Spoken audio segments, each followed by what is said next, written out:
दोस्तों, जब जब पाकिस्तान ने भारत पर आक्रमण किया है तो भारत की सेना ने मुंह तोड़ जवाब दिया है। ऐसा ही युद्ध आपको याद होगा कारगिल का। जी हां दोस्तों, 1999 में कारगिल का युद्ध लड़ा गया। कारगिल युद्ध को 25 साल पूरे हो गए हैं। इस विजय को देश विजय दिवस के रूप में मनाता है, जहां इस लड़ाई में भारत के 527 जवान शहीद हुए थे। वहीं इस लड़ाई के कई हीरोज आज भी उस दौर में हुई घटना को याद करते हैं। इन हीरोज में एक यासिका हेटवाल त्यागी, जिन्होंने कारगिल के युद्ध के दौरान गर्भवती होने के बावजूद भी मां का फर्ज भूलकर देश का फर्ज निभाया था। आखिरकार कौन है यासिका हेटवाल त्यागी की कहानी जानेंगे। दोस्तों, उत्तराखंड के टिहरी जिले से निकली यासिका की शिक्षा दीक्षा केंद्रीय विद्यालय बरेली से हुई। पिता भी आर्मी का हिस्सा थे और देशभक्ति और देश प्रेम घर में ही देखने को मिलता था, जिसके चलते साल 1994 में यासिका ने आर्मी को ज्वाइनिंग किया, जिनकी पोस्टिंग 1997 में लद्दाख में हुई थी। दरअसल कारगिल की लड़ाई में भारतीय सेना के लॉजिस्टिक विंग की महिला ऑफिसर कैप्टन यासिका हेटवाल ने महत्वपूर्ण भूमिका निभाई थी। लड़ाई के दौरान कैप्टन यासिका प्रेग्नेंट होने के बावजूद भी उन्होंने देश की सुरक्षा के लिए अपनी जिम्मेदारी का बखूबी निर्वहन किया था। उन्होंने बताया कि 1997 में जब पोस्टिंग लेह लद्दाख में की गई, उस समय भारतीय सेना में मैं पहली महिला ऑफिसर थी जिसकी हाई एल्टीट्यूड और एक्सट्रीम कोल्ड क्लाइमेट में पोस्टिंग की गई थी। 2 साल तक वहां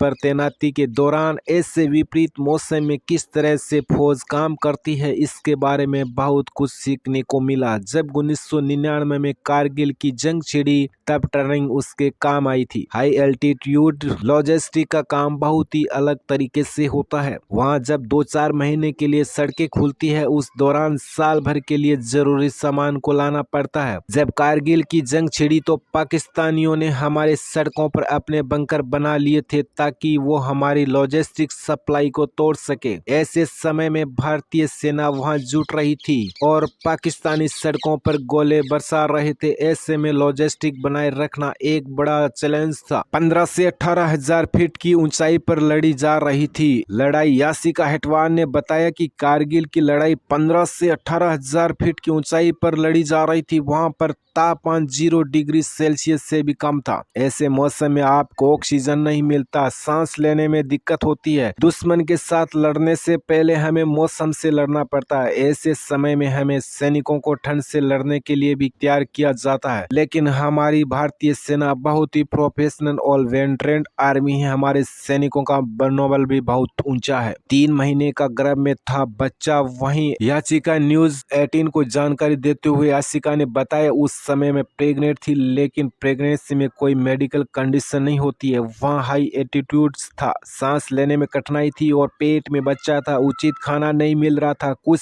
भी गलत हो सकता था। लेकिन जब आप बड़े उद्देश्य के लिए खड़े हो, उसके साथ उनका एक 3 साल का बेटा और एक 3 महीने का बच्चा पेट में था। वहीं कारगिल में ऊपर की पोस्टिंग पर उसके पति दुश्मनों से लगातार लड़ रहे थे, जो उनकी हिम्मत बना रहे थे। यासिका हेटवाल ने नम आंखों आज भी उस लड़ाई की गाथाओं को बताती हैं जो उन्होंने 25 साल पहले की लड़ाई में जीता था। आज भी यासिका बताती हैं उनका मनोबल उसके जवान और उनकी हिम्मत उसके अधिकारी और उनके पति रहे हैं। तो दोस्तों, ये था 1999 कारगिल युद्ध के दौरान यासिका हेटवाल त्यागी के बारे में, जिन्होंने लड़ाई लड़ी और एक दुश्मनों का खात्मा किया। अगर आपको वीडियो अच्छा लगा हो तो वीडियो को लाइक व चैनल सब्सक्राइब जरूर कर लीजिएगा और वीडियो देखने के लिए धन्यवाद।